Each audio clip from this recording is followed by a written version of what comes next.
All right, everybody.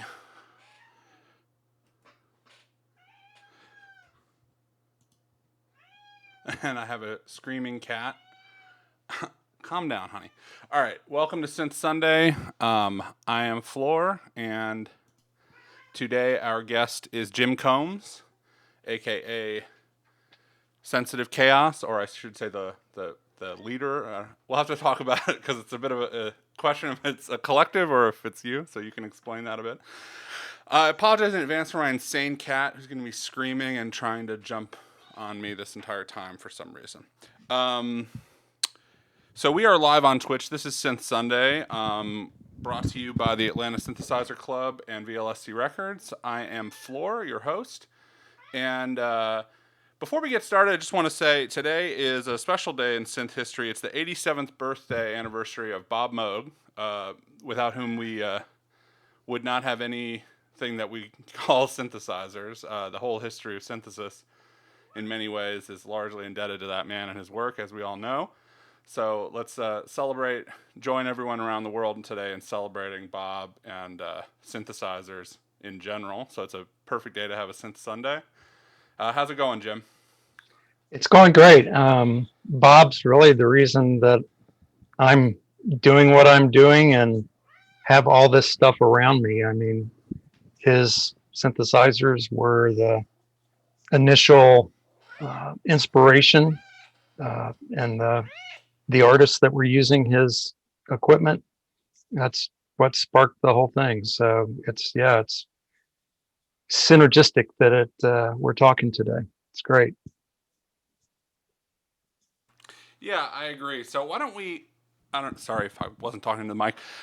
Why don't we get started the way I like to start things off here? And for those of you who are new to Synth Sunday, welcome. And I'll be taking a look at the Twitch chat in just a moment so we can see if we got any questions as we go. Hello, chat. Thanks for tuning in. But I like to have a structure for these talks where we kind of go in, we do a past, present, and future kind of thing. So we can start out with a bit about who you are, what your background is as a musician or as just a person, where you're from, what you do, and how you got into synthesizers. It doesn't all have to be in one long answer. We can kind of have a few follow-ups if you'd like to keep it brief. And then we'll talk about kind of what you do now, what you've been up to in the last few years and the ongoing projects. And then hopefully at the end we'll have a little time to talk about the future, and both personally and also maybe in terms of synthesizers and music and all sorts of things. So for those of you who aren't familiar with Jim, I'm really excited to talk to him today because I think we're going to get into some really interesting stuff. Obviously, tons of gear, but also about music philosophy and thinking about composition and performance and collaboration and working with other artists. I feel like there's a lot of ground we can cover. So I'm excited to hear that. So why don't you start off with sort of a bit about your background and how you got interested in music and music performance and production in the first place. Sure. So I live in Decatur, Georgia, but I actually was born in Oklahoma, and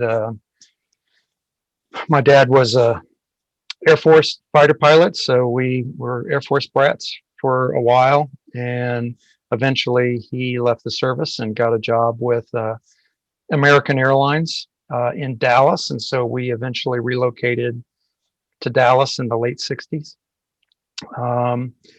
And I kind of feel like, we literally drove to Dallas in January of '67. So if you think about music at that time frame, I'm a youngster, right? I'm still a kid in grade school, but kind of being plopped down into Dallas,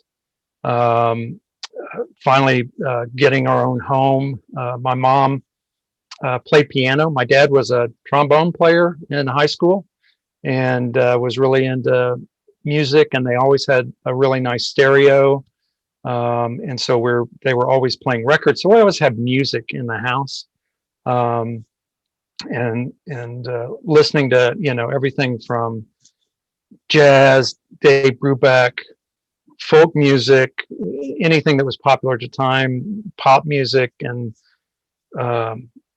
theater and movie soundtracks and all of that kind of stuff, kind of your normal kitschy 60s music soundtrack. But then we landed in Dallas, and I got my own little AM radio, clock radio, so I could wake myself up for school and stuff. And so we had radio stations like KLIF and other AM stations. AM was still pretty big, the big gun at the time. And so I started, listening to what was popular on the radio at that time, which was still pretty diverse kind of music. But then FM radio started as well in that time frame. So as you get to the late 60s and the early 70s, then you start getting, full album plays. People would play new albums on the radio. And the one that I remember the most is when Tales from Topographic Oceans came out, and they played the entire album at midnight when it was released. And so I just started getting these very, very different musical things. And I was never somebody that put stuff into categories. My mom put me into piano lessons, so I had started learning, Bach and Mozart, and I was really a poor student. Wasn't that great at it, but I continued to play at it. But then I started to try to make my own songs at the same time, and I'm hearing stuff on the radio. So it's this big soup of kind of influences. And eventually about 73, 74, I heard Wakeman's Six Wives, in Yes Songs, the break where he does the excerpts from Six Wives of Henry VIII. And it just blew my mind. And that was kind of the thing where I went, I really like that sound. And I really, that's kind of something I would like to get into. And so synthesizers started popping up in the local music stores. It had, the early Roland, synthesizers with the tabs on the front, and really, an SH3 or 3A was kind of like, oh, that looks really cool. The big music stores maybe had a Mini Moog, and other things were starting to happen. So this is all in my consciousness, but it was really expensive to buy that stuff. So luckily in Oklahoma, there was a company called PAIA, and they made kit modular synthesizers. And I got a big bunch of money from my grandmother one Christmas, and I decided I was going to buy a 2720 kit, and I built my first synthesizer from a kit, and that was kind of the start for me, just playing monophonic weird noise stuff. My dad had an old mono reel-to-reel tape recorder, and I used to spin the reels and record stuff, feedback with the mic and the speaker, and then play it back, and it'd be really slow and just really weird stuff. So that was kind of my start with all of this stuff.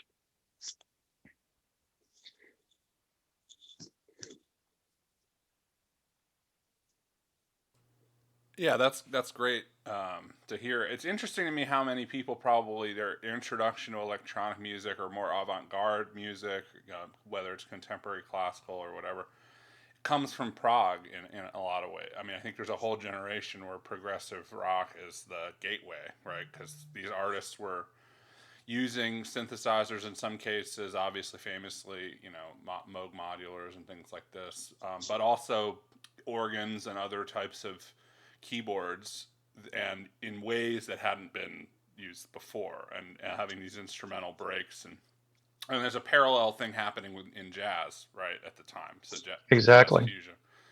And so that's cool, and it's interesting to hear about the radio days, and now there might be some adventurous college radio stations that still exist, and obviously internet radio where they're playing full albums, but for many of us, the idea of FM radio or anything playing a whole record is like unheard of.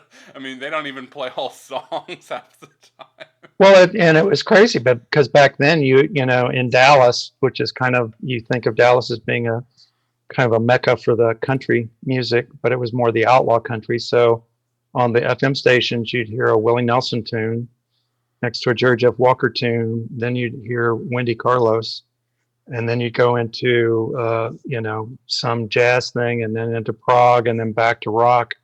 And so there was never, for me, it was always like I was always just looking for where music was using keyboards, and then especially where they were incorporating synths. So, Elton John, I mean, there's our synthesizers all over his early stuff, and the Beatles, on Abbey Road. So it's like how they were using it to be more fit into whatever genre that they were doing. It's really, it took me a while, and then Tomita, right? So I'm a big classical fan just because that's what I'm learning. With the keyboards, I'd always liked Bach and Beethoven. Beethoven's still one of my favorite composers. Anytime I hear something on the that sounds like Beethoven. I don't know it. I never studied it, but I just know that sound and just naturally kind of go there. And then Bach as well. And then when Tomita came in, and then that got me, again to Walter Wendy Carlos stuff. It's like, okay, now we're emulating instruments, but we're really taking the emotional. We're using those synthesizers to tell an emotional story that the orchestra, is accustomed to doing, but this is really even taking it in a different direction. So, just really an amazing time to be a formative musician and get all of those influences. So I was always the sound guy. I'm not a great keyboardist. That was never my thing, but knowing how to put sounds together and take one cassette tape and copy it and play at the same time onto another cassette tape while a reel-to-reel's in the background and microphones, and so that was kind of my thing. Was always how do we get all this stuff into something that then we can listen to later, was kind of where my skill set was. And I frankly learned how to play keyboards so that I would have stuff to record it, because I couldn't find anybody that wanted to do that kind of music. So I just said, well, I'll do it myself. Well, that kind of brings me to my next question about, did you, for the beginnings of your musical career, was most of what you were doing primarily as a solo artist, or did you have bands in the early days? And then I guess talk about kind of the you can continue on with what you're saying about your role in these bands, as sort of as an artist, how that came about and how it evolved over the decades. Yeah. So, in high school, I was playing just kind of in our living room with friends and just doing jams, and then I had kind of after 4 years of piano lessons and a year of viola and recorder and stuff, I kind of left the music lessons scene. I became a swimmer, and really got into swimming. And then after swimming kind of got over in my senior year of high school, there was a really good band, and they knew I had a synthesizer. And at that point, I'd also bought a Farfisa mini compact organ. So they said, "Hey, we know you've got some keyboards. You want to join our band?" And I said, "Yeah, I'd love to." So it's copy band, and but we did. They were jazz players as well, so we did things like What Is Hip, but then we did Ted Nugent and Robin Trower and Jeff Beck, and this full range of stuff. So again, getting into that thing, and then I went to college, and I thought I wanted to be I used to doodle and draw and whatnot, so I thought I wanted to be an engineer, and flunked out because I didn't have the math or the physics and calculus background for that. And I got into journalism, radio, TV, film, which had a radio station attached to it. It had TV production studios attached to it, and so I just really got into to media production as my major at that point. And then went to the music school, and they had an electronic music studio. So they had a Micromoog, they had some old, analog synths and a TAC 4-track reel-to-reel. And so I did some stuff there, and then at the same time, I found another cover band while I was in college. And this is I was thinking about this morning. It's kind of an interesting thing.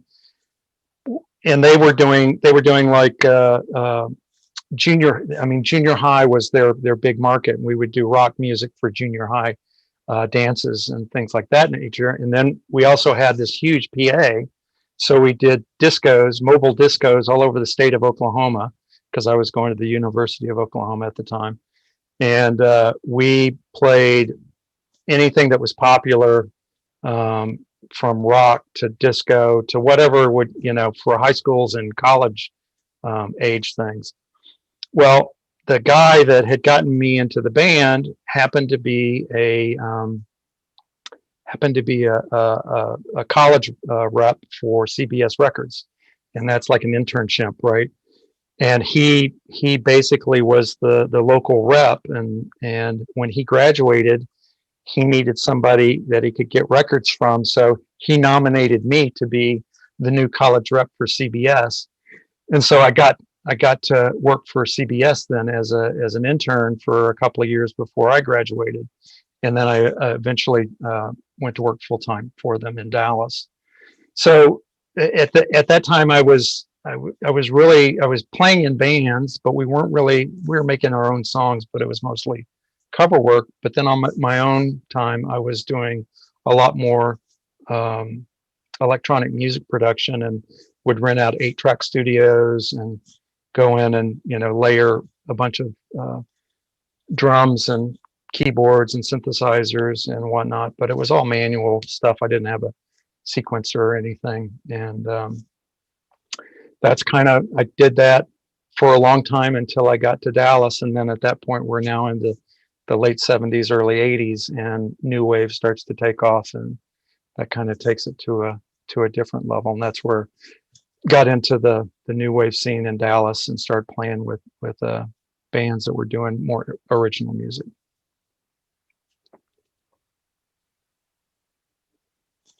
So when did the Sensitive Chaos name and project kind of come on the scene? Is it going back to that era, or is it a more recent? So I'm kind of I call, it's almost like I've got the early part of my career that we just talked about. Then there's kind of a middle gap. And then once I got to Atlanta, which is now in 97, I kind of set up this space to do more MIDI stuff. And I was doing that for a couple of years. And I got tired of it, and I was really missing not playing out. I didn't know any bands. I didn't know anything. So I put an ad in Creative Loafing I just said, synthesis that's interested in Tangerine Dream, Jean-Michel Jarre, Kraftwerk, wants to form a band.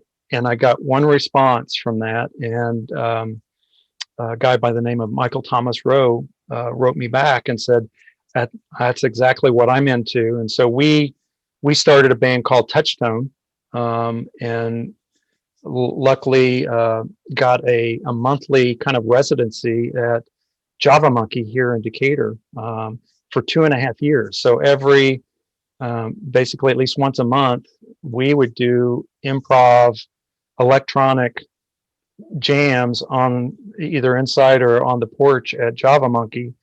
And that's kind of what started that whole getting into that. We started making records. We put out probably 10 CDs, making money selling CDs back in the day. But at a certain point, I'd actually gotten a sequencer. It's right over there, Sequentix P3. And I was making really, sequenced more, just a different, slightly different types of music than Touchtone was doing. And so that's where Sensitive Chaos started. It kind of was like, I'll do my own solo thing, but it eventually just became Touchtone kind of retired, and that just became the thing that I started. And it was originally just going to be a solo kind of vehicle for the stuff that I was doing. Yeah, but then it's ended up being Here we are 11 albums later. the side project becomes the Fif- main vehicle, fif- and it's also 15 years, 15 years and 11 albums later. and it's also at many times taken sort of an ensemble form. You've had a lot of collaborators. I mean, on many of your albums, you know, you have a pretty. If you read the liner notes, there's a lot of people involved at times. So, I'm curious to hear you talk about that, and because you know it's always interesting. There's a lot of mythology about this kind of lone electronic music genius model. There's a kind of idea of this producer that's just they make everything themselves. You know, whether we're talking about ambient or industrial music or with EDM, the idea of the producer, you know, the DJ and the producer, that's one person with a laptop or whatever. So it's always interesting to me, and nothing again. I just my most recent album. There's no one on it but me. You know? Yeah. So that's cool.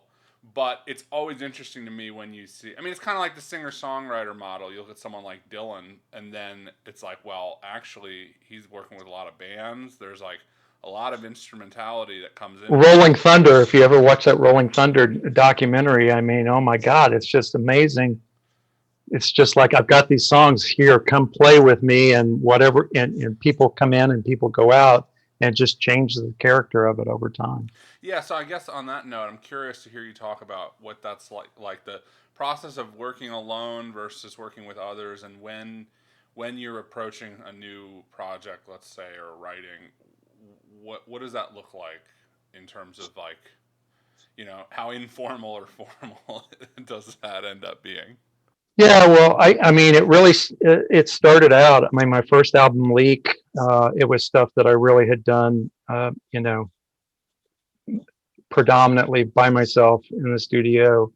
I'd gotten everything together. In the meantime, I'd been playing some, you know, electronic music festivals. So the Different Skies Festival, that was a festival that Mike Metlay had started in about 2003, and it went on for 10 years out at, it was like a artist in residency at Arcosanti out in the middle of the desert in Arizona. And basically a group of 12 to 21 people flew in from all over the world, and we basically just, you know, we had our own rooms, but we'd come together, basically go eat, come and create music all the week. And at the end of the week, there would be a public performance that folks would come in from the Phoenix area and fill up this amphitheater that they have at Arcosanti. And so I'd met a lot of different, you know, musicians who had different types of backgrounds and skills.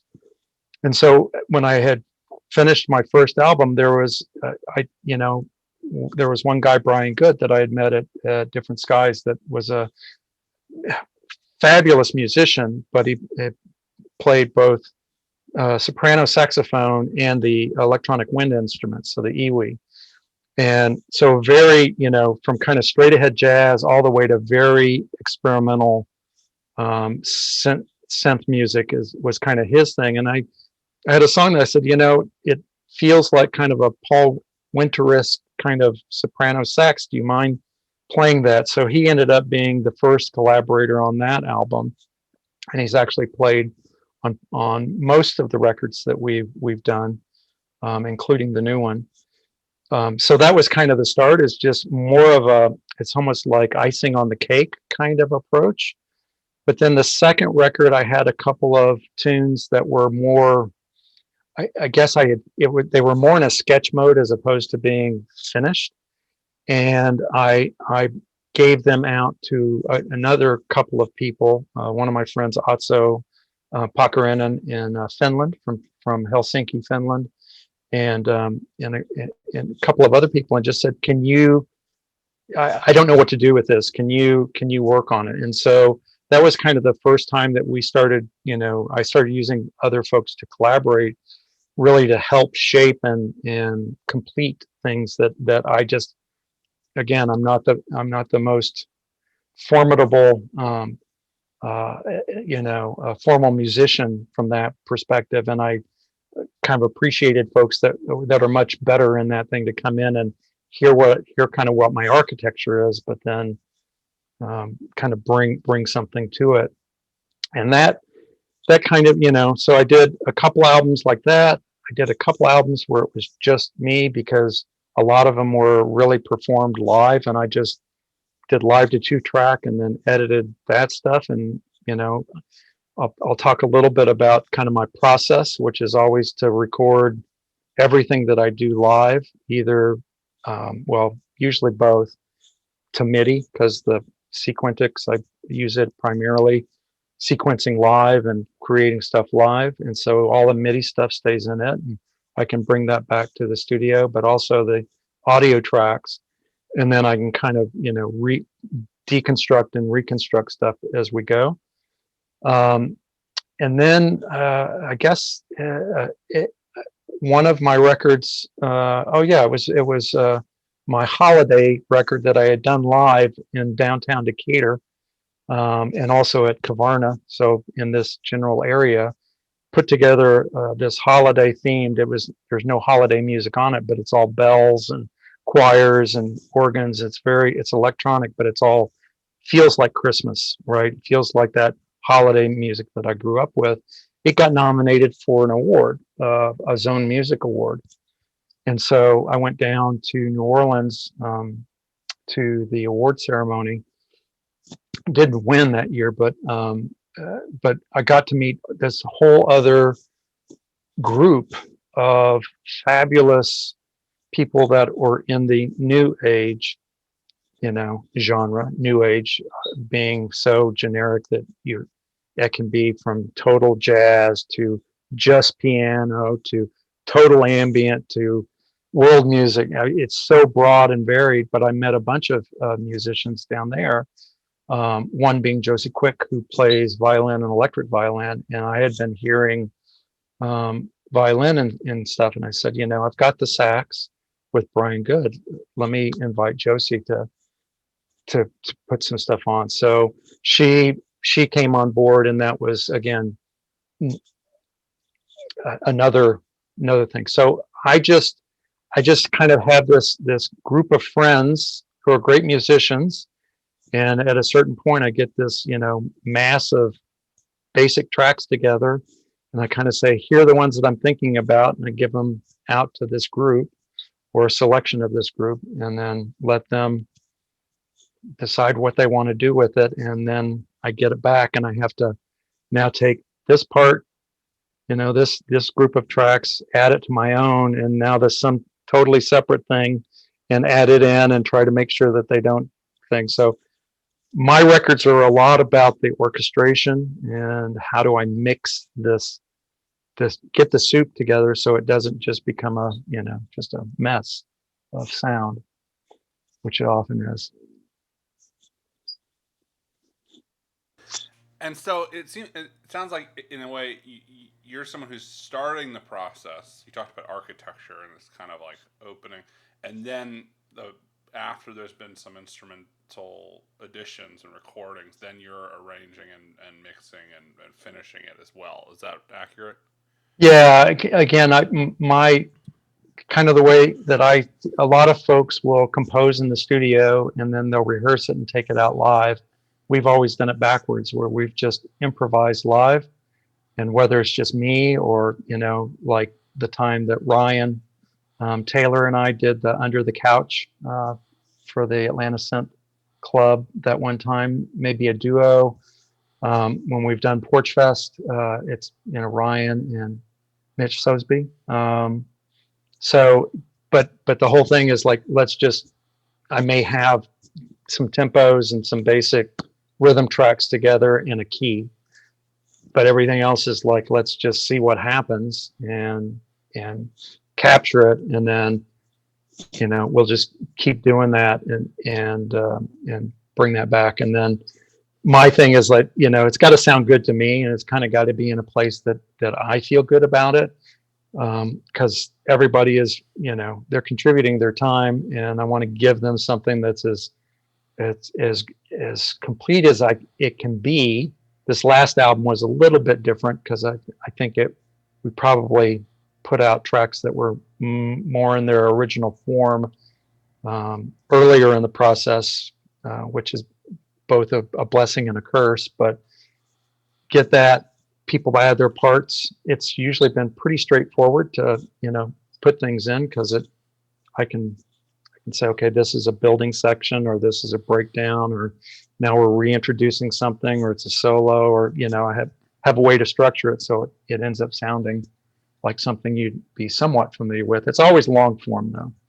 Yeah, that's something I wanted, and you mentioned your new album, and we can get into that in a second because I'd like you to talk about your most recent release. But before we go there, we've touched on this question of genre and classification, but then also just sort of music philosophy, for lack of a better term. And it's an interesting question for me. I mean, I think a lot of artists are very hostile to the notion of genre. I meet a lot of artists in various mediums who, it sometimes can be associated with a certain skepticism about critics, and that there's this sort of outside force outside of the art that then labels and categorizes it and puts it in boxes and stuff. And I understand that. The sensitivity to that, or the kind of frustration that sometimes people are misunderstanding what you're doing or trying to put you in a box. But I also feel like genre is just part of what's passed down to us. It's like the traditional spaces that we have to inhabit that make creativity possible. So even if we aren't always completely fluent in them, we can participate in them, and they're actually allowing us to find room for expression. So you've touched on a lot of different genres already that influence, as a multi-genre point of influence for you in your formative years. So we talked about jazz, we talked about country music, we talked about progressive rock music, psychedelic music, these different types. Now, new age, this phrase, which, as you said, is this like, what is loaded? Boom. What does it mean? Because it can be Yeah. so many things. And then I wanted to talk about the word ambient, and because it's an overused word. We can all agree at this point. Things get called it's kind of like new age in a way. Things get called ambient that are completely different. I'm not new age. I'm ambient, right? Ambient is the better version of new age, right? I can be ambient, and that takes me toward experimental. Yeah. The small apartment is cozy. It's not exactly. No, and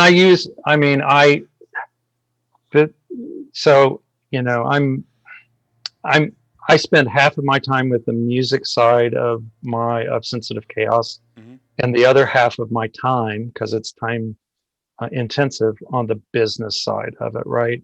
So right now I'm in the midst of promoting, and I'm promoting not only to my normal network of radio stations, but I now have a new network of internet radio stations, and I'm now promoting to Spotify playlisters. I'm promoting to bloggers.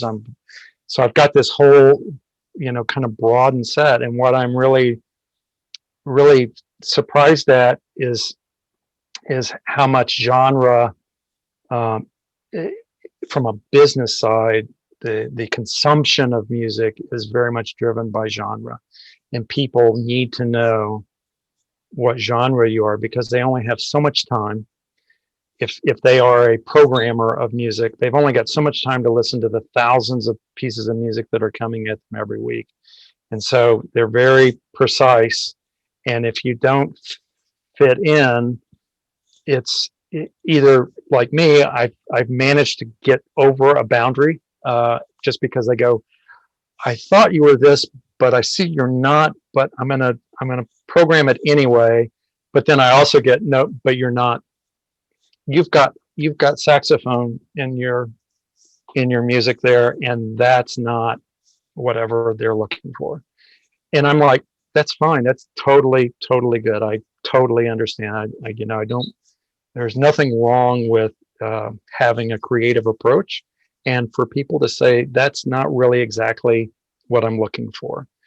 That can be a casual listener, can be a more of a professional programmer or whatnot.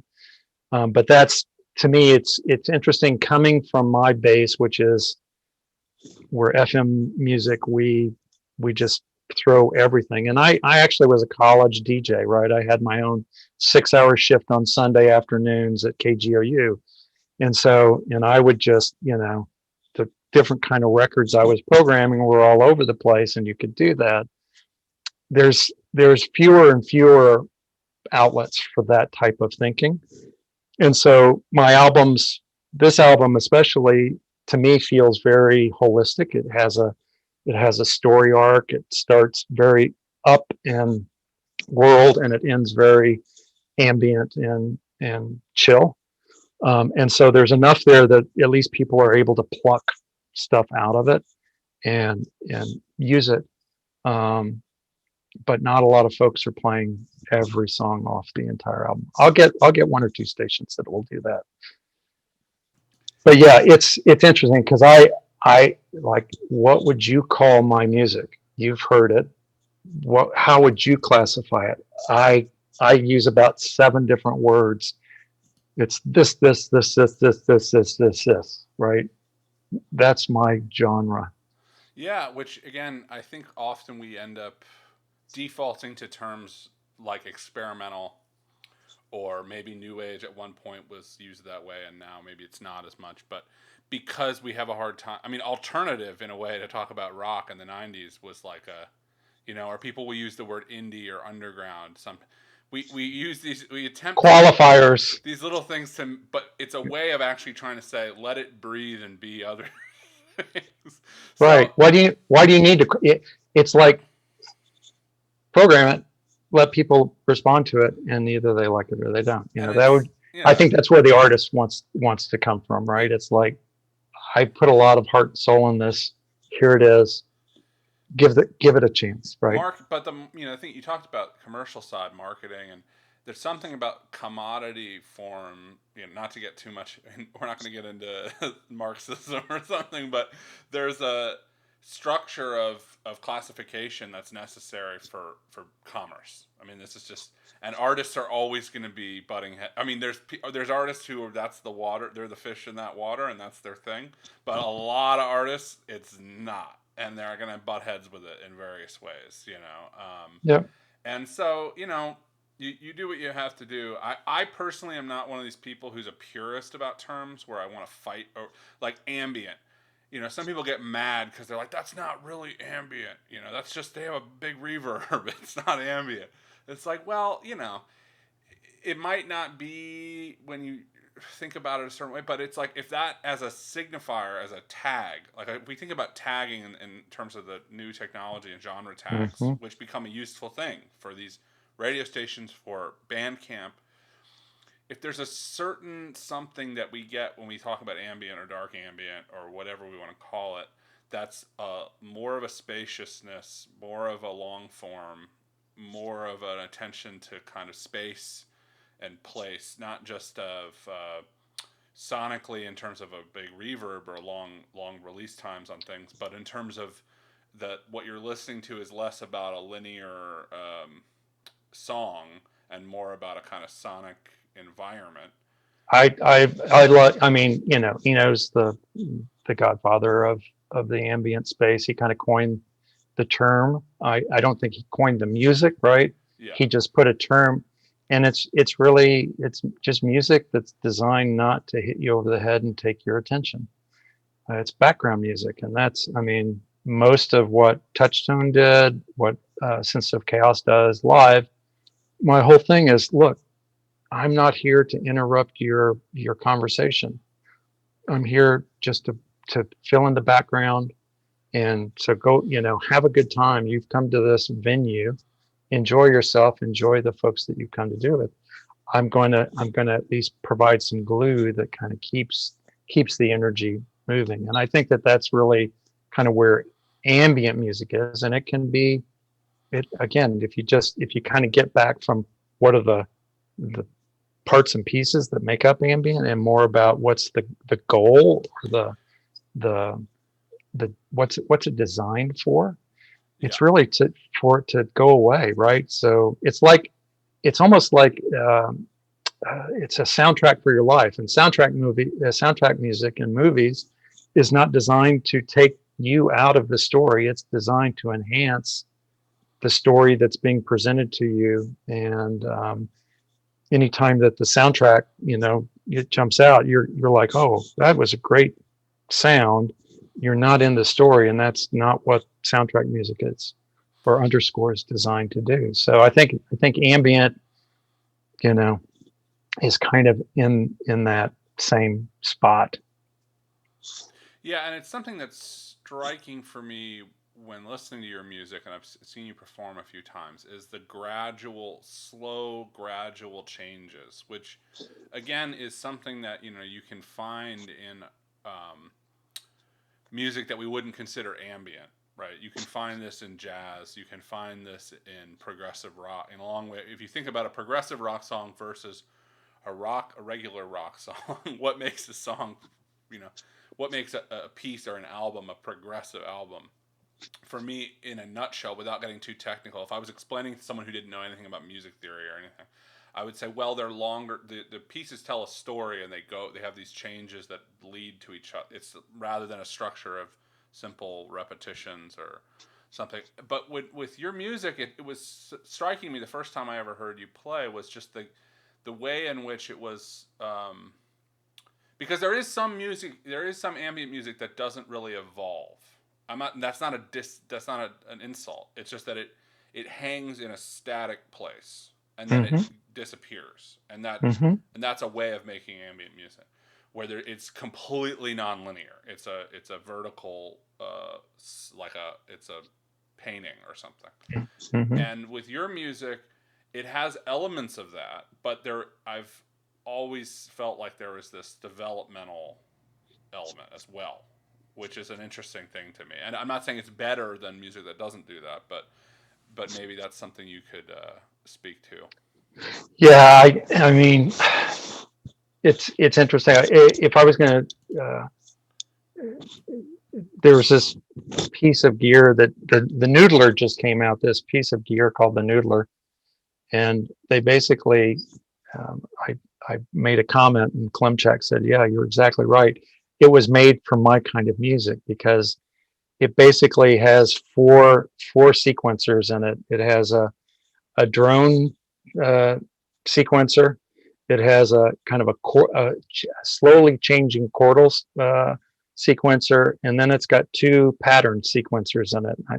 And that's, my music has always kind of like started out with some kind of ambient loop that kind of builds a tonal or a chordal kind of impression, and then then a rhythm will be introduced to that, and then the sequences will play on top of it, and then everything kind of falls away, and it eventually ends back up at an ambient place, kind of fades out.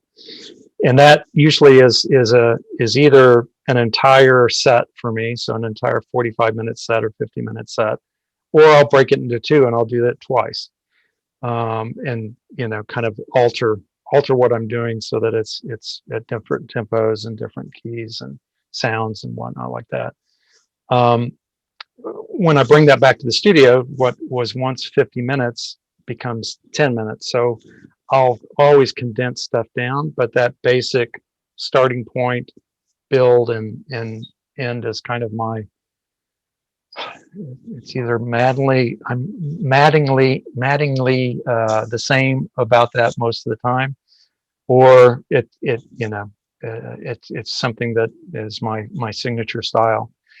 Part of it is that I'm making this stuff up as I go, and so I'm not instantaneously able to get something in my head and play it. I kind of need things to evolve, and then, quite frankly, make a mistake that then sets the tone, takes me in a direction, and then I'm either in a looper or I'm in a looping sequence. So kind of once I've committed stuff, you kind of have to go with it. But so I don't know. But yeah, it's always evolving. To my mind, you had Richard Devine on last month, and who's one of my favorite all-time musicians, and watching him at City Skies and the few other places that I've seen him perform, I think he does the same thing, but his tones are typically much more not ambient in the traditional sense, not calm. They tend to be more angular, more metallic, more, he's stretching the boundary of tone, but he does it in such a musical way, but it's always evolving too. So even this very noisy structures, and I've seen him do some beautiful music as well. Richard is just such an accomplished musician all the way around. But anything that he does has that story aspect, and will still evolve. And that's the thing that I really enjoy about listening to his things, is just the way that he thinks about kind of those storytelling structures in music. And it's just it's to me, it's alien. I frankly don't understand it. I could never get close to it, but I just so much appreciate what he does. Yeah, that's a great point about Richard. I mean, it strikes me that because we're talking about, and I've used the word philosophy, but there's other ways to talk about it. That's just my academic background, so it's sort of how I think about it. But there's different structural levels with music, and when we're talking about genres or approaches to making music, sometimes people are very focused on instrumentation, right? So a genre is defined. So someone might say, "Oh, you have a saxophone." That means jazz. But then there's the question of the intent, and you talked about utility, the purpose of the music, and then there's also these sort of macro level. There's micro level compositional differences, but then there's macro level structures, and so music that actually on a micro level or on a surface level can appear to be very different. Two different pieces of music, or two different groups or composers, could actually on a macro level have structural homologies, right? Which is pretty interesting to me. The thing with narrative is, for those who don't know, my day job, I'm in comparative literature, so I'm always interested in talking about narrative. And it's interesting to me because there's art out there that is very against narrative. There's art and artists and thinkers, critical theorists, who want to break with narrative. And I think a lot of the more extreme forms of noise music and some kinds of free jazz, and you talk about movie scores, there's definitely movie scores that perform what you were describing, and then there's others that are drastically trying to break the kind of verisimilitude or mess with the narrative, and these are just different approaches, and people can mix the two, of course. But I tend to be someone who gravitates towards this sort of like evolving and narrative types of music. It's but I can step out of it, and sometimes because you could.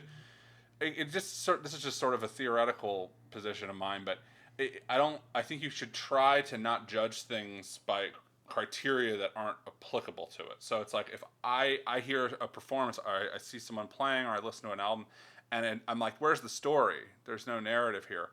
If it's not that they're failing to do that, but they're actually not intentionally not doing it, it just is asking me to listen to it differently. Now, maybe I don't prefer that, Right. But then what's striking is something that on first listen you might interpret it as that. This is chaos. So some of this IDM music, someone might say, "Oh, I like more mellow music. I don't. This is just random, right?" But then actually, if you're patient with it, you see, there's these structural developments. This is something that's more like music that I like, right?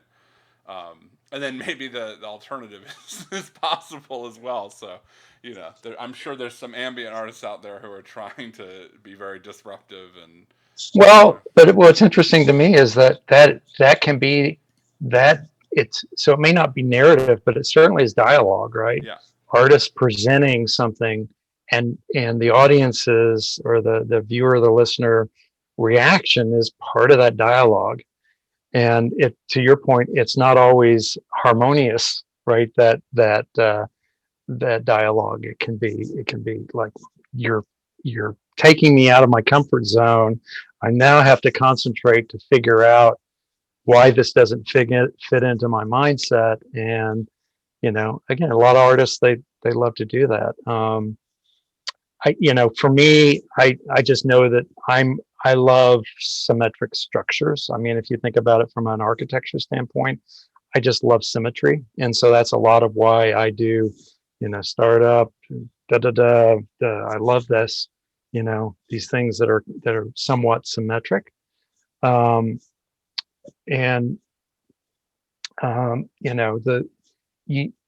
typically very angular and kind of those disruptive. I like things from a sensitive chaos standpoint.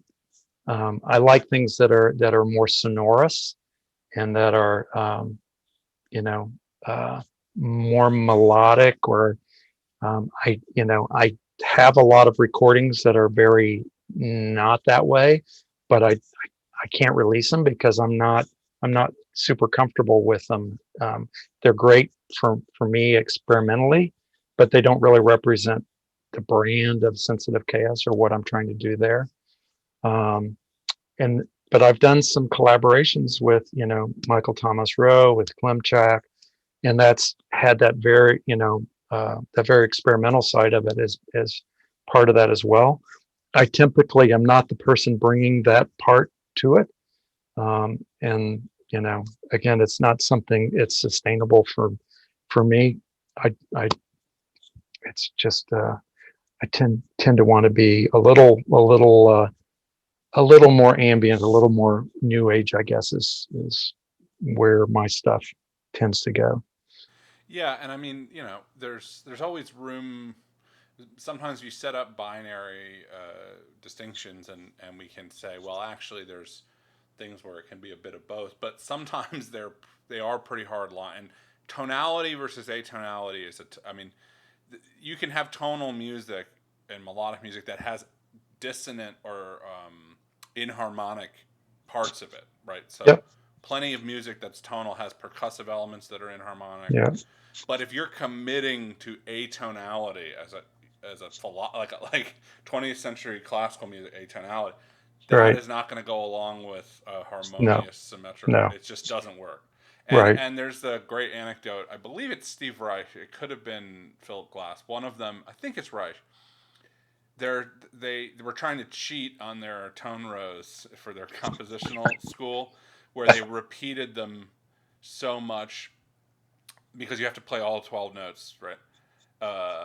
For those listeners maybe aren't familiar with 12 tone, you have to play all 12 notes before you can repeat anything. But you can repeat the note that you've currently played, right? It's you can't go back to it though unless you've done the rest. So what he did was he repeated them for so long that it wasn't atonal. Because then when a change came, then you would just hang out in the next chromatic zone, and it became kind of nice to listen to. And the teacher said, if you want to make tonal music, just make tonal music, right? And sounds he was like, very Reich. Maybe I sounds will. Like yeah, maybe I will. And let me show you. Yeah, Which, I'm sure. Yeah. It's just strange that there's a kind of in certain circles. Maybe it's not so much this way anymore, but from what I've studied the history, especially with classical music, there can be some kind of chauvinism around atonality and tonality and stuff. Oh yeah, for sure. I mean, the classical world's got their genre rules, and again, those are rules, right? I mean, they are set down in stone type of rules, and so that's if you're following the rules, you're doing good. If you're not, then you're doing something else. I think on the new album for me, it's Ryan Taylor's guitar. It provides really that atonal. He does some really incredible atonal stuff that I was able to bring in, and again, it's imbalancing it ends up being part of an ambient thing. And it's actually interesting to see the response that we've gotten from a lot of reviewers and radio people of, kind of the comparisons, a lot of Guitar Hero comparisons that Ryan's getting with his approach. And again, it's a very improvised, on the fly. I'm sure that, he's not, I don't think any of the musicians, they're so good on my records. They're spending, very little time on their parts. They're improvising a few times through and committing that. And then that's what I get. And then I spend two years mixing it all together. So I'm like living with this stuff, but they're, really coming up with some interesting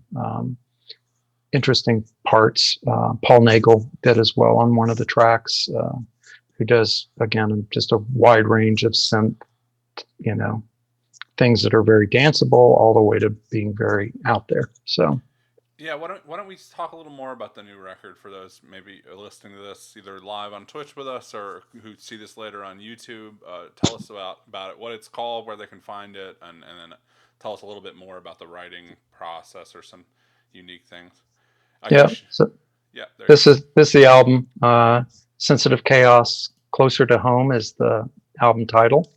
I'm on Bandcamp at sensitivechaos.bandcamp.com. It's probably the best place if you want to just go take a listen. And it's also on Spotify and all the other Apple Music, et cetera, et cetera. But yeah, it's my first double album. I wound up with about an hour and 40 minutes worth of music. And so I just decided I had never done a double album before. So it's actually got a 16-page booklet. So I kind of did a deluxe edition for this one. And kind of did some things that I've been wanting to do from that. But this had a kind of a smaller core of my kind of the folks that were participating in this.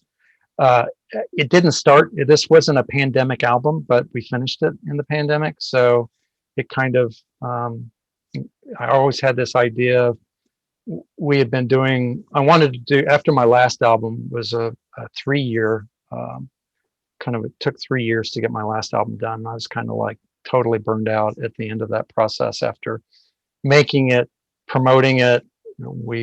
It got nominated for some award stuff, so I had to go through all of that stuff, which is great, love it. But it just took a long time, and I said, for my next record, I'd just like to almost like go play live and pull those tracks back and clean them up and put it out. And so it was going to be this closer to home, much simpler approach.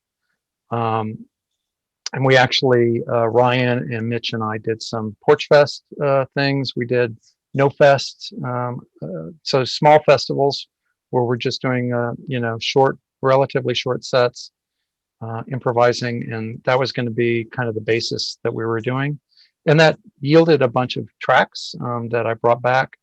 But then I just started doing other stuff as well, pulling some stuff out of archives. I recreated a track that I had done back in the 80s that I always liked, but it never was in a form that I could release. So I kind of redid that one, which is probably the most electronic, closer to Kraftwerk.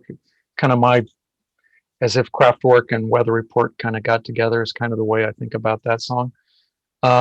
So I ended up with about 23 basic tracks and kind of sent a bunch of them out. Got stuff back. Some stuff was gelling, some wasn't. So I got, kind of put some stuff on the back burner, brought some other stuff in. And then the pandemic hit, and my friend Kim Ware and Andy Gish started this Facebook venue called Kimono My House. And as a response to everybody not having any venues to play at, and just really to do it for their 20 or 30 friends, so that their 20 and 30 friends could play stuff for each other and not feel like they're totally isolated in the world. And I think they've now got like 5,000 or 6,000 members of that channel. And so I ended up doing a couple. I did, I guess, 3 or 4 live on the internet shows right from here, from the studio, and that ended up, as it always happens, I can pull, it generates new material every time I play out. I figure if I can get at least 50% of decent stuff out of every performance, I've done good, and I did that with this. So I ended up, having those as new tracks that I could send back out. But a lot of people were, I mean, the pandemic hit a lot of my collaborators in ways that they just, they weren't really, they, either they weren't available just because they're trying to figure out how to make a living. A lot of them are working musicians, so they needed to kind of figure out what they were doing with the pandemic. Other people just emotionally, just it wasn't a high priority. So it kind of became this smaller set of folks that were at least had the time to collaborate. Ryan being one of the first to add the tracks, and his bass and guitar stuff kind of help nail some stuff down and move stuff along. And then other folks came in more at the end. They did some stuff in the beginning, but then they came back and kind of added some of the polish at the end. And I had this one track, that this Kraftwerk meets weather report track, and I was saying, okay, it's in 13/4 time. And I was saying, okay, number one, I'm not going to be able to solo. I'm not a great soloist anyway, but I'm not going to be able to solo over that. And it's weird time signature and a little bit weird uh, chord progression in that. And so I said, well, let me find somebody that actually is kind of a fusion jazz type of person, because this was like the weather report section. And I started reaching out to some, folks that are known in that space. And I eventually wound up talking to Brian Donahoe, who's in Austin, Texas, and he was one of the founding members of Snarky Puppy out of Denton, Texas. So he's part of that, 1 o'clock jazz band, but also the Snarky Puppy kind of experimental. He hasn't been with them. He was in the first 3 albums, but that's kind of where, his background. And he's also so he's he does all sorts of reeds, flute. He's a fantastic keyboardist. And I just said, look, I've got this track. Can you just see what you can do with it? And he said, yeah, let me give it a shot. So it was great. Number one, that he wanted to work with me, and then he put something together, and it was perfect. I just said, that's great. I've got one other idea that if you could do. So he did that piece of it. And then I said, well, okay, you did, so that was so great. Let me just give you these other tracks and see what you can do with that. And so that's where, Brian Good had done some soprano sax on a couple of tunes, especially on the title track. But it was really just having this new collaborator who's so, such a fabulous musician. I just said, go do what you hear. And whether it's keyboards or woodwinds or, whatever you want to do.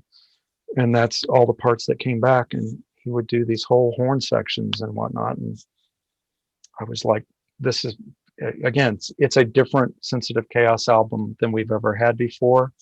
And just the level of musicianship that we've got on this record is just really, really high. So really happy about that. Well, you should be. That's great. And for everybody listening, be sure to go to the Bandcamp and check out Closer to Home. And there's a lot of other recordings up there for you to listen to and purchase as well. And we'll have the links for all that stuff in the YouTube description. So if you're watching this at a later point, you can get connected with Jim and Sensitive Chaos that way. I wanted to ask a bit now, maybe take a turn towards some more nerdy technical stuff. You got some nice synthesizers behind you. And obviously, we don't have to talk about every single piece of gear you've ever used, but maybe you could say something about. You talked about the early days, starting out with this.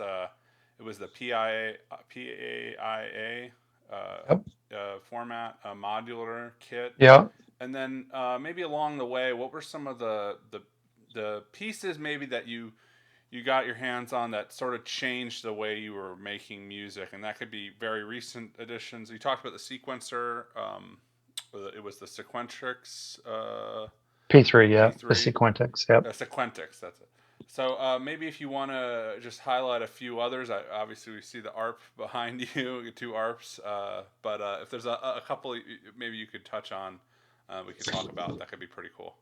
Yeah, I had the PAIA and I used that pretty much all the way through college with my Farfisa. It's an old kit, and it was never in tune. It was never tuned across the keyboard well. So at a certain point, I traded it at a pawn shop for a Roland SH3A, which has been a favorite synth of mine. I've actually had, I guess, 4 or 5 of them over the years. And so I had that. I was really interested in vocoder sounds, so I bought a Roland RS 505, which was with a paraphonic kind of organ strings, and I bought the SVC 350 rack unit vocoder instead of buying the VP 330. I got a separate keyboard and a separate vocoder. And I got a Space Echo. So those were kind of like that stuff was kind of my, I did that for a long time. Then the Juno 6 came out and I got one of those right as it got released, and that became, I was expanding. At that point I was holding on to everything. And so I had this pretty big thing. I bought a Tascam 22.4 and was doing, multi-track on 4-track stuff, and that lasted me for quite a while. Got into a new wave band in Dallas called the New Jets out of Denton, Texas. There was a bunch of North Texas State music majors, and we were doing really interesting music, cover band, but then our own originals that were, it's hard to explain. That would be 2 hours in itself to talk about New Jets.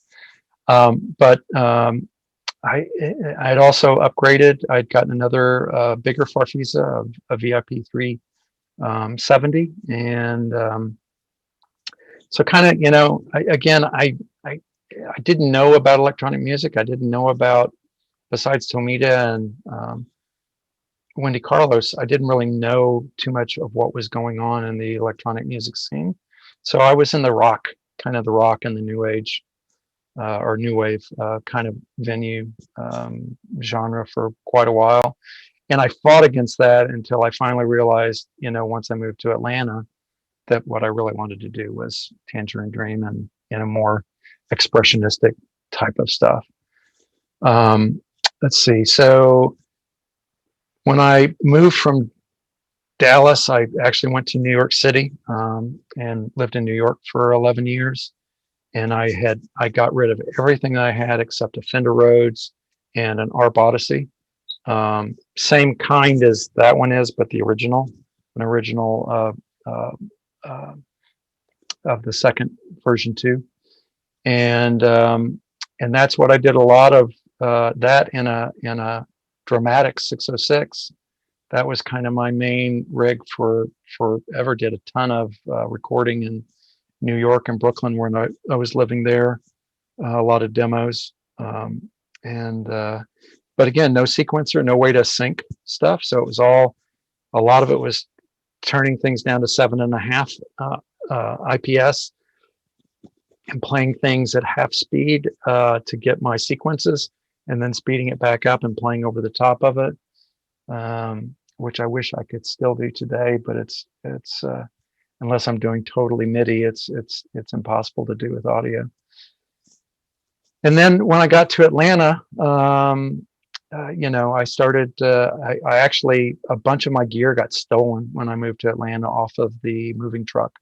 So at that point I had a Prophet 2000 keyboard that got stolen. I had a big 24 channel Allen and Heath mixing board that got stolen. Had a Fender Jaguar and a Takamine 12 string, and my Odyssey got stolen. All that stuff got stolen off the truck, which was terrible. But I had replacement insurance on it, so I bought a Kurzweil K2000 to replace my keyboard. I bought I got an ADAT 8-track and a better Mac computer, and started doing sound design stuff, which I actually already done earlier, but really just with the Prophet 2000, just doing sample kinds of stuff. And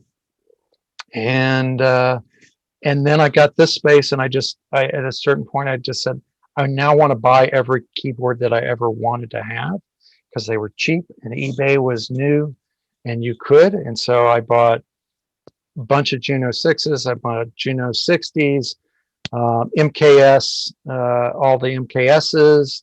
I bought anything and everything that I could, except for the really expensive stuff that was just too outrageous even at that point. So I kind of built up a whole bunch of gear again. And then the thing that I've still got from kind of that is my JD800, which is on top of there. That's to me is the heart of the classic sensitive chaos sound comes out of that synth. It's just got so much soul. It just sounds so amazing, and it's so versatile. So that's the one. That's probably right now the oldest.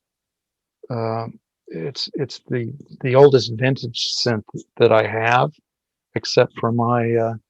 I do have an old PIA drum machine that I built from a kit in 1982 that I still have, that still works.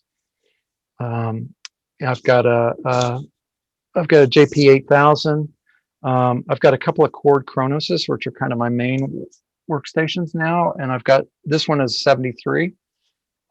Is got the piano action, so I use it a lot for studio work. It's just as the main keyboard, and I love the Kronos sound set, so I use it a lot. I've also got a 61 Kronos X61 that is my main playing out. So anytime I play out for Sensitive Chaos or Black Fox, or I'm playing at the City Winery tomorrow night with the Hills and the Holler, that becomes the keyboard that I use in all of those playing out situations. I've got the Odyssey. I've got a little fatty Moog, and then I got the 2600 FS last year. The year before, I guess it was 2019. I don't know, on what it may have been in the Atlanta Synth Club. There was some chat about the 2600, it was, what synth don't you have that if you could only get one synth, what would it be? And so I just put 2600, and Richard Devine responded to me in this really weird thing. He says, "You may get your wish." And I went, "What does that mean? Is he going to give me his 2600? And I said, no, he's not going to give me his 2600. Well, so that January, so I think that was like October, that January at NAMM, they announced that they were re-releasing this limited mode. And so I found out at like, I don't know, 9:45, and at 9:59, I placed my order, and it took 6 months for it to get there here at that point. But that's my favorite synth right now. Yeah, the I can 2600. imagine. And is that something, did you ever have a chance either at a school or in any other setting to even play one back in the day, or was it okay? Yeah, there's a place in Dallas called Arnold and Morgan Music. It's no longer there. It was the big music store of its day. And I'd go there every weekend and basically just spend 2 hours in their keyboard room. And they had a 2600 and a ARP Odyssey. And they were the hardest things to try to get sound out of. I mean, they are just, at that time, even though they are designed, right, they are the epitome of educational synth with the signal flow and all of that stuff but it was really hard. But I would, other people would be playing with them. I would do stuff, and so I at least had exposure to them. And then all the music, all the, Edgar Winter Frankenstein's and all of that stuff were all over the radio. So you heard it all the time as well. But until I got one, I had really not had a chance to really explore it. And it's just blown my mind. It's like, I knew it was going to be a special synthesizer, but I didn't really understand why. And every time I work with it, it's just, it astounds me at how well it works in multiple situations. Once I got it, it went over. I think it's on every song on the new record in some form or fashion. I found a way to use it, whether it was a sound effect or doubling up some of the synth lines or just adding some stuff to it. Very musical, very musical. I love all of this stuff though. I powered everything up. I keep it powered up. But I just go around and play stuff, and everything has a different quality and character to it. So it would be hard to start to get rid of stuff at this point. I've got the Waldorf Blofeld up there that is really, really good for what it does. Plenty of paint palette here.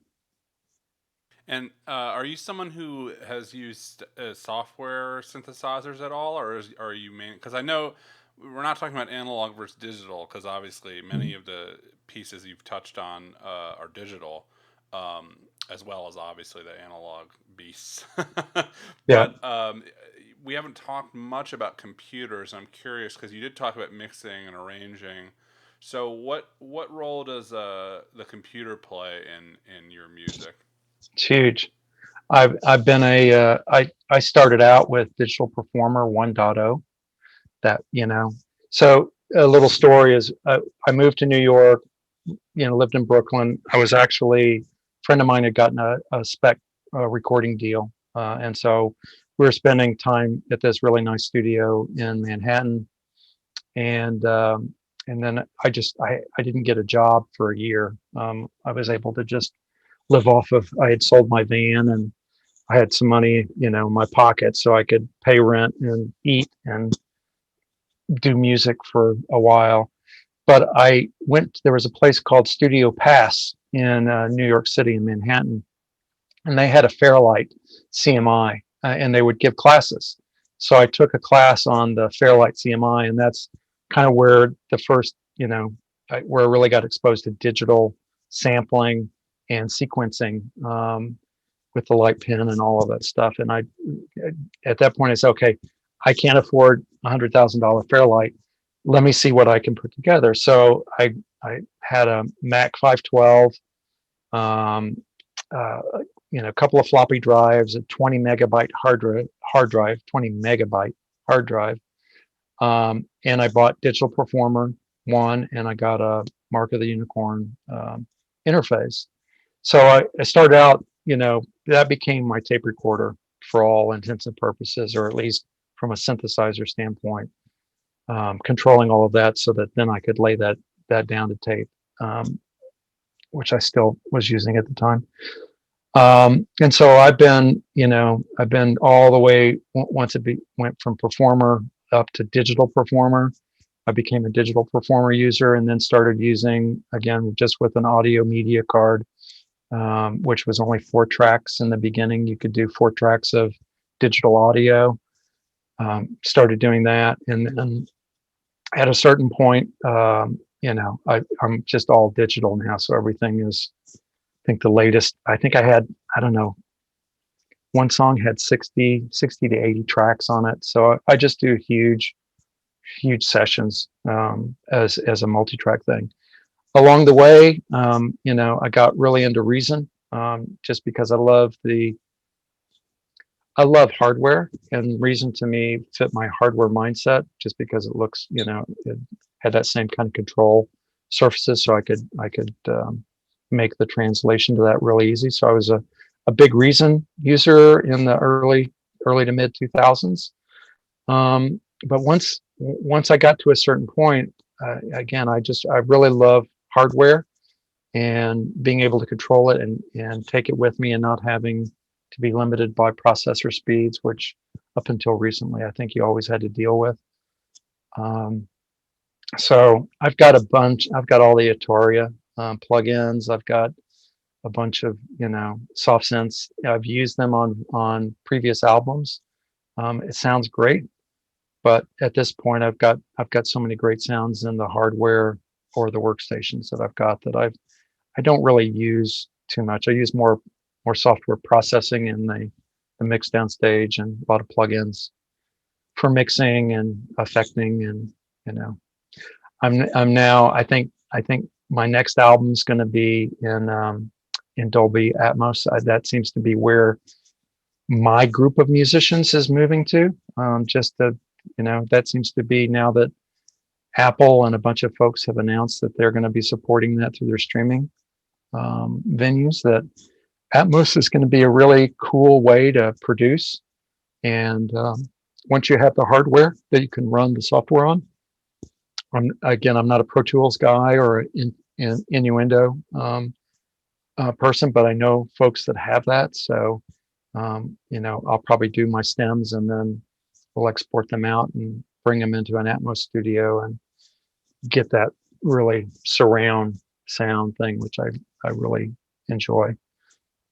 I got an Atmos setup in my studio now, just to be able to listen to the things that have been created in 5.1 as well as in Atmos, and I'm pretty impressed with what that sounds like.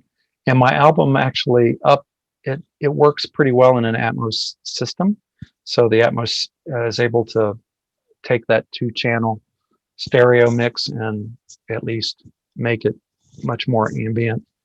But that seems to be kind of where a lot of folks are going now, is to try to be in that more experiential space with the sound. Yeah, being able to write for that and begin the process with the idea that you'd be, that's a bit different than just having it sound nice at that end, So yeah, I definitely see.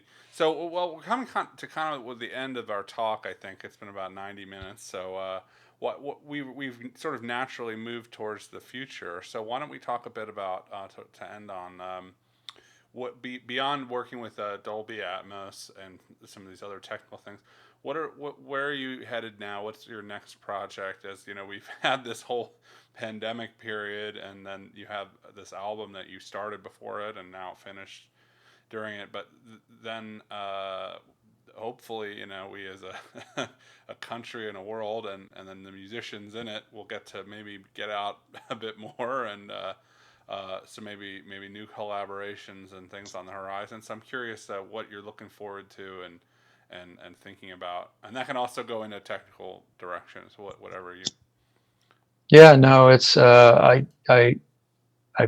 do, or I have missed playing out. I mean, I've been able to do some virtual shows, and I also play in a band here, Black Fox, and we've done a few virtual shows, playing together from our practice space in a mask and distanced format, but then sending that out through Kimono My House has been good. There's always a small audience there of a few, a handful of folks that are cheering you on. But I'm anxious to get back out into venues. I got invited to add some kind of ambient parts to some Dylan songs. So I'm going to be at City Winery tomorrow night, and that's a new venue for me. So nice to start off in a big space. Again, they're limited in terms of the audience that they're allowing in, and they've still got all the COVID protocols in place. So we're starting slow and keeping safe for a while, but I'm hoping that by the fall we'll be able to at least get back into some of the spaces that we have played in. For myself, I'm, you know, I always love playing live because that's where I compose, and I kind of need more material for the next album. So hopefully can get out there. I probably, I try to, I, I, I'm- I say it all the time, but I've kind of reached a culmination of sensitive chaos. So I need to switch it up a little bit. Now that I've got, the nice analog monosense and whatnot, I'm kind of interested to just explore, kind of get back to that, uh, back to basics from that standpoint, and just do more simple types of sequencing, live sequencing, and looping, and see if we can kind of take things in a slightly different sonic direction. Probably won't be too far afield for me, but at least maybe a little more, bring that classical element back in, classical electronic element back in. Would love to, at some point I was doing a lot of international travel past few years before things got shut down. And so I'd love to try to find some places to be able to perform or collaborate on the international scene. Um, and at least my music's getting played all over. So we've had airplay all over Europe and Australia, um, and so maybe somebody will reach out and have a festival or some type of venue that we can get a group to go over and do some of that stuff over there.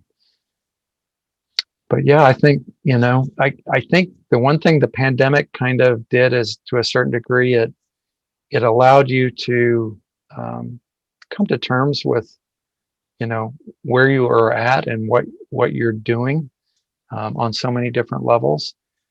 For me, it really gave me a chance to just look at all the music that I had, and kind of say, this stuff I want to move forward with, this stuff I'm not so sure about, but here's where I want to go. I had an idea of just doing an album of, using the 2600 as the sound source for everything. Because you've got so many bands where the kick drum is all 2600, or you can do all the drums on the 2600, you can do all the bass on the 2600, do all the chordal stuff, so long as you're able to layer things. So that might be another thing. I've always wanted to do a classical album, right?